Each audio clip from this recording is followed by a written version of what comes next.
What do we have here? Appears to be a rifle of some sort. It's a gun, it's not a rifle.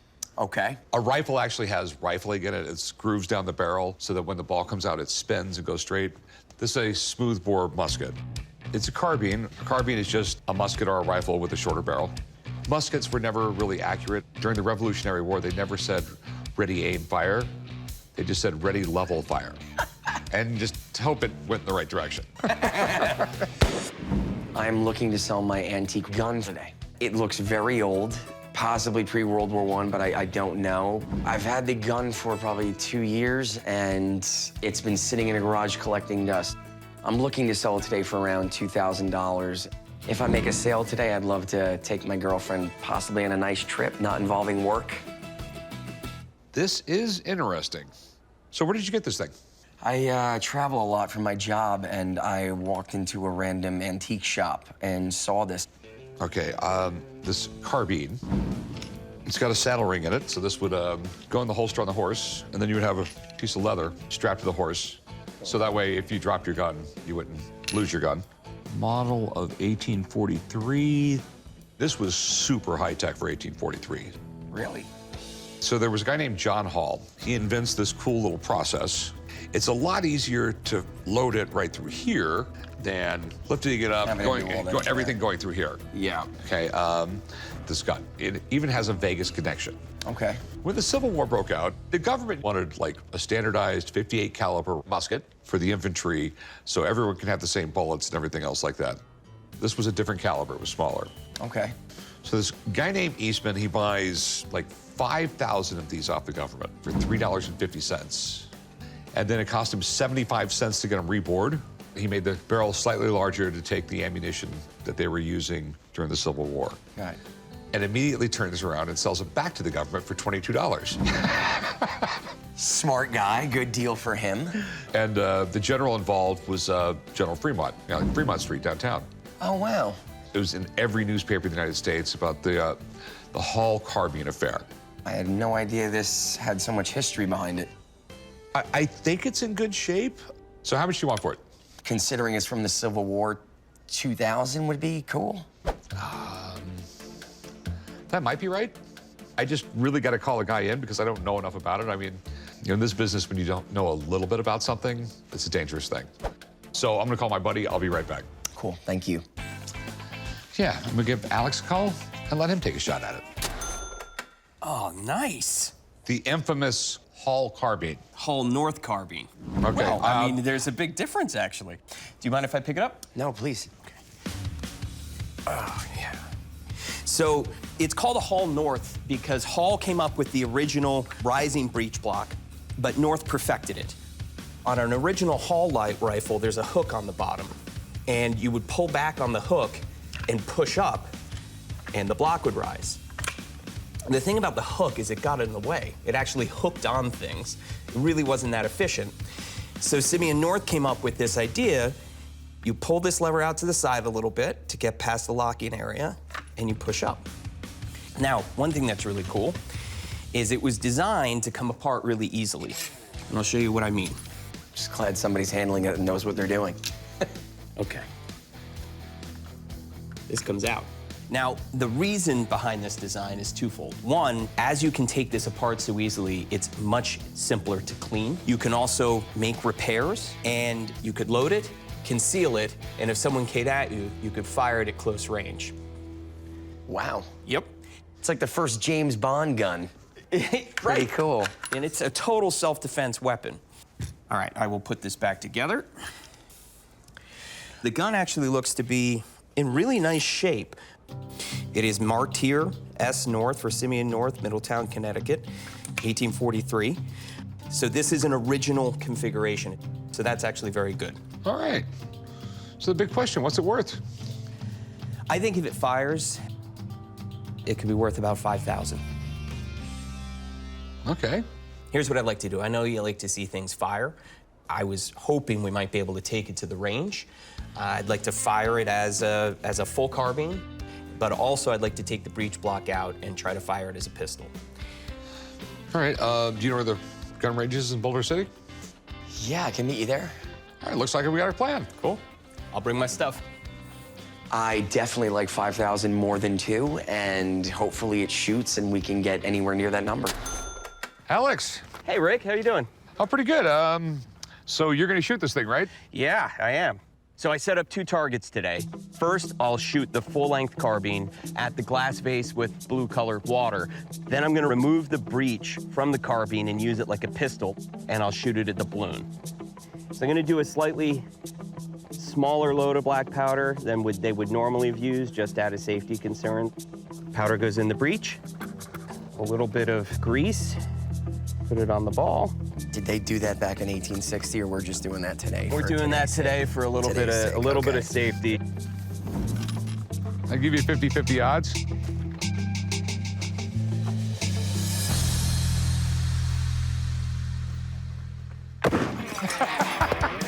Got it! First shot! Wow! This carbine is mechanically perfect. It fires brilliantly, and it's super easy to load, which was the point of the design. So now I get to fire this breech block pistol, but really close to a very threatening, large red balloon. Here we go. I'm definitely standing back. Stop being negative.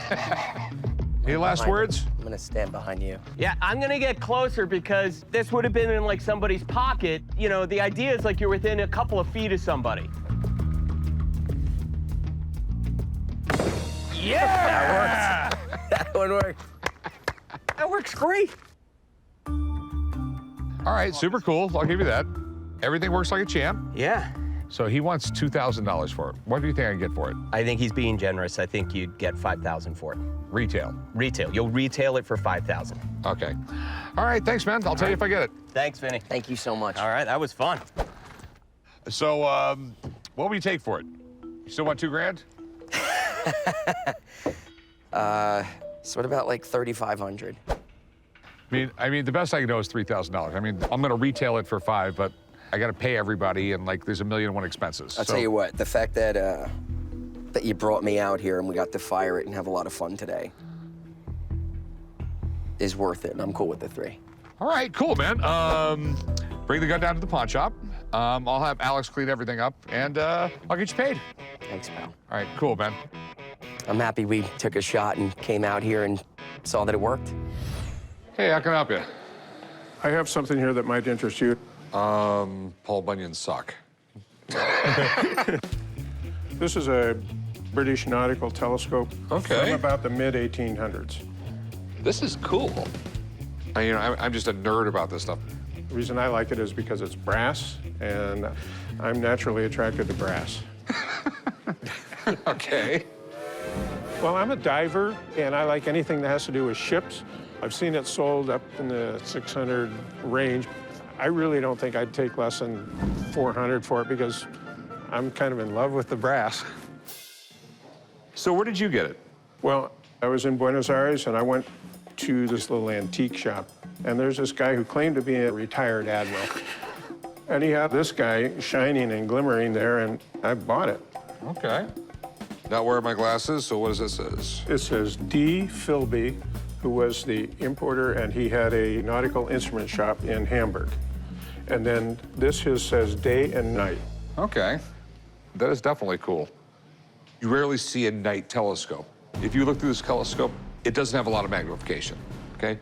The way the lenses are arranged, it gathers a lot of light, sends it to the back, so everything's really bright back here.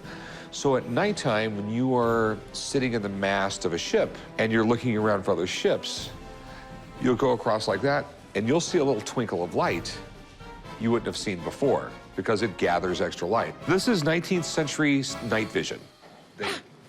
I mean, it's really interesting, but this is a little bad. Yes. This is lens separation. Really? It's not a crack. That's actually, the lens is glued together.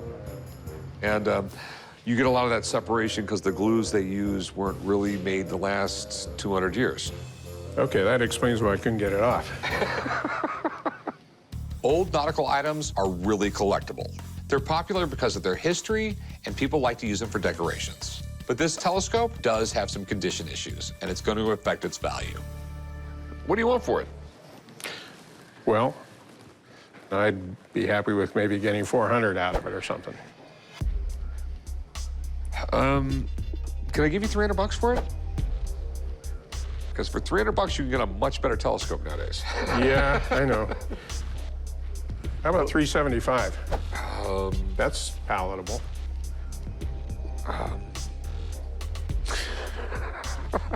I'll tell you what, I'll give you 360 bucks. Oh, now we're down to nickels and dimes. 370? Yeah, what the hell? Okay. All right, cool. This is great. Let's go do some paperwork, man. Okay. I could tell that he liked it, so I said, ha-ha, ching-ching. And I think he might have come up even more if I had fought it out with him. What do we got here? We got a Geo Blake's advertising sign from the turn of the century. It's a little odd for American advertising because they're trying to make their American whiskey look extremely English. We have like this English guy here with the world's longest pipe. I'd say so. That's about 2 foot. I have a Geo Blake's whiskey tin advertising sign that I'm hoping to sell today.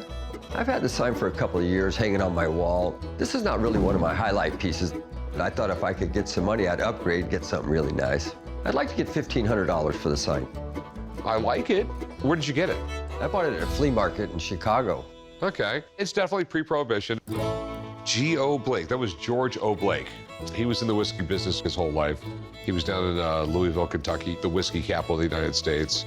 In 1872, he formed a company called Adams, Blake, and Taylor. They made a bunch of different whiskeys. This is G.O. Blake's blend. And the reason why it was a blend was because you only had to be 20% whiskey. And what was the other 80%? Like neutral spirits and food coloring and a little bit of this and a little of that. He broke like the cardinal rule of whiskey in the United States with this whiskey. He tried to make it sound Scottish. W-I-S-K-Y. Right, Only the Scots get rid of the E. right, okay. Okay, that's Scottish whiskey. American whiskey is EY. Exactly. And Irish whiskey is EY. It's in decent shape. You haven't tried to clean it up at all? No, I haven't. I just wiped it off. Okay. I mean, there's some damage to it. We got this right here. How much do you want for it? I'm thinking 1,500. You drink a lot of whiskey? I did last night. I'm thinking you want way too much for this kind of shape. Oh, You know, this hung on the wall in a bar, okay? Exactly. And then when the bar closed because of prohibition, the thing probably got thrown in a garage somewhere. I'd give you like 300 bucks for it. 3? 300 bucks. It's a tough sell. It's in bad shape. Okay. And it's a brand no one knows about. Yeah, well, it's got a bottle of whiskey on it. And cheap whiskey at that. Yes. What about 750? No, I couldn't do it. I mean, I go like 3 1/4. 400, and you'll make some money on it. No, I won't. All right, well, I'll tell you what, I'll go 340 bucks. I shouldn't even pay that much for it. yeah, I think it's worth a few more bucks than that. Okay. If you change your mind, come All on right, back. Thank you, I appreciate it. Have a good one. You too. I'm definitely a really good bourbon guy. What do we got here? We have some vintage glass target balls and a vintage clay target. Nice. Before they had like the targets, generally they just used live pigeons. That wouldn't fly today. Oh yeah. I came down to the pawn shop today to sell my vintage glass and clay targets. I really want to make room for some rarer target balls. For the whole lot, I'm hoping to get about $2,000. Do you know much about them? That one's from Germany, this one's from France, and this is the Legowski clay target. This is the clay target that put the glass balls out of business. Back in the early 1800s, target shooting was a big thing. It's really neat that they made these to throw up in the air and shoot. I mean, especially when they made them so beautiful. Well, you know, the early ones were smooth, and they wouldn't catch the shot, so they had to make them more ornate to break better. Glass targets were only used for a couple decades, from the mid to the late 1800s. And since they were made to be destroyed, they're really rare now. So this is a picture of Annie Oakley with him throwing them up in the air? Yeah, that's where they really got popular, was in the Wild West shows. They'd stuff them with feathers and sawdust, and when they'd shoot them... That's cool. Annie Oakley used target balls just like these. Even though these aren't tied to her directly, it's the kind of historical info that helps sell something. So what did you want to do with them? I'd like to sell them. Okay, and how much did you want for them? Well, that one's a little more rare. I think probably $1,500 for that one. Ooh. This one is more common of a ball, so probably $200. And this Legowski clay target, Probably $200. This clay target looks so incredibly fragile. It's gonna get broken in my store. That scares me. Okay. For this one, this is sort of pricing me out of the market. Okay. The blue one would probably sell in my store. I mean, it's the right price point. That being said, I'll give you $100 for it. Well, since it's not a bulk deal anymore, I think that should raise the value of the single ball. I'll give you $125. How about 150? $125 would be it, really.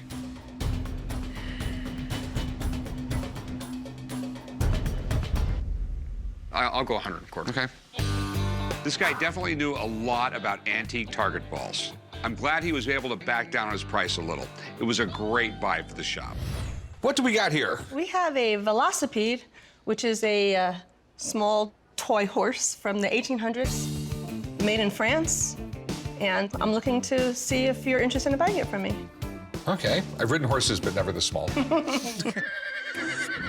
I'm at the pawn shop today to try to sell my 1800s French Velocipede. This was donated to an organization that I helped run.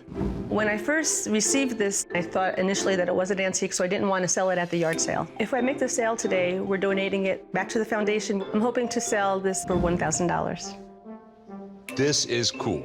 In the 1800s, they called them velocipedes or velocipeds. This is a pretty cool little toy. I'm guessing it could have been designed for a doll or something since the real versions were so popular. Velocipedes were basically bicycles before we came up with the term bicycle. I don't know why they started calling it the bicycle, but velocipedes started getting really popular. Early 1800s, there was velocipeds. It had wheels, and you would run along the side of it, get going, jump on top of it, and coast, go down a hill, things like that. And in the 1860s, they came up with pedals on the front. The problem with those things were the roads sucked. You know, it was like asphalt roads, and they didn't have rubber tires. Remember, they weren't practical, so there was a lot of things that had to come together before a bicycle became suitable for everyday use. Literally, by 1900, it wasn't the automobile that was putting the buggy makers out of business. It was the bicycle, believe it or not. The thing is, when you own a horse, you still gotta feed it and everything when you're not riding it. That's right, that's right. A bicycle, you don't have to feed. It looks in amazing shape. So it was just donated to you? Yes. All right. So this particular thing right here, I'd be willing to offer nothing. Aw. You've gone to nice furniture stores where they have the knickknacks sitting Yes. around that look like antiques. Yeah. This is a knickknack made to look like an antique. Oh. It's brand new. Really? You have pieces here that are supposed to be moving individual parts that are cast together. This is what they do in modern manufacturing for a display piece. It's just not for me. Well, I'm glad I didn't buy it.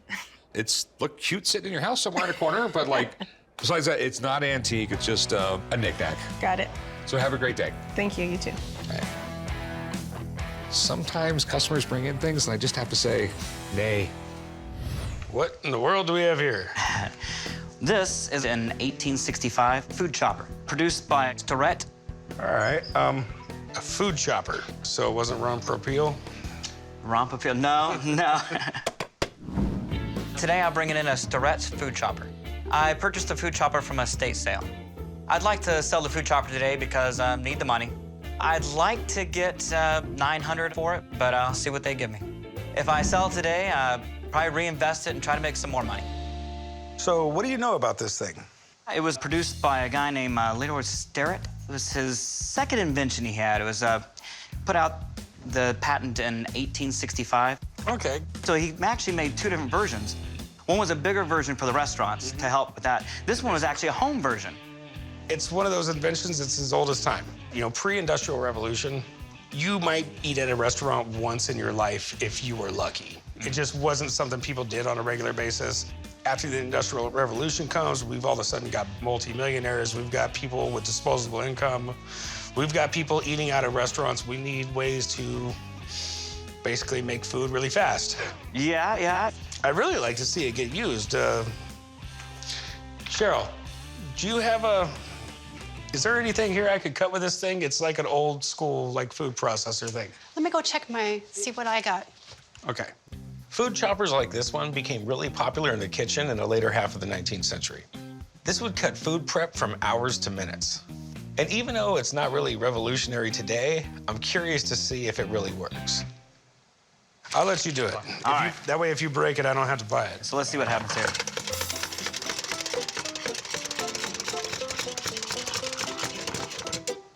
I mean, hell, it works pretty well still. So what are you looking to do with it, man? How much do you want for it? Well, how about 900? I'll give you $400 for it. 400. Realistically, that's what it's worth to me. How about 750? It's a food processor, man. We're not talking about the first steam engine here. We're talking about a food processor. I'll give you $500. That's pushing it. I really can't go anymore. That's really painful, but all right, I'll do it. All right, Joe. All right, meet me over here. We got to do some paperwork. I'm settling on 500 for the chopper because I need the money and I think it's a reasonable deal. Hey, how's it going? Good, how about you? All right, what do you have here? Well, this is an 1800 stroller. Okay. You sure it's not a really old rickshaw for a small person? I personally wouldn't pull my kids around in one of these strollers. I would love to get $500 for this thing. I've seen them go up to $5,000 on the internet. All right, yeah, it's definitely different. Looks dangerous. It's almost like a wheelchair, and it folds up into nothing. Pretty simple, actually. This thing right here, then just goes down like that. I was a heavy baby. That might have folded on me. Well, you know, I think you might be able to fit in it. This has to be rare. I have never seen one of these before. Strollers are really collectible. Some of them can go for like $5,000. Wow, today must be your lucky day. Hold on, we don't know if it's a stroller. The first baby strollers came out in England in the early 1800s. Old strollers can be really collectible, but this one is definitely a mystery. Do you know for a fact that this is early 1800s? We don't know. No. Early 1800s, there was some baby buggies like this where you pulled around, but they were built different. The construction's not early 1800s. It's got nuts and bolts on it. We have rubber on the tires. You know, I get a real feel for right around 1900, late 1800s. So I'm sort of baffled. It just doesn't look like a baby buggy. I mean, a baby couldn't sit in it. A friend of mine said, you know, well, maybe it's from back in the polio days because it's got these little wheels back here, you know, like a little wheelchair you pull around or something.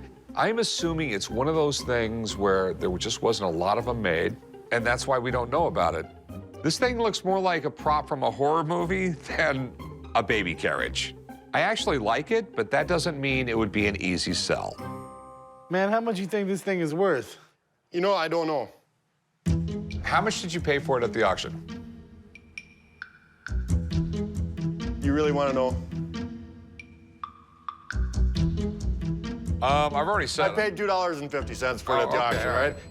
Every once in a while I run into this, I just get completely baffled, and I don't even know who to call. I have no idea who would be interested in this. I'll give you 10 bucks. How about 30? I would think, you know, something like this being as unique as it is, if you looked it up on the internet, you won't find anything exactly like it. I'll give you 20 bucks. Deal.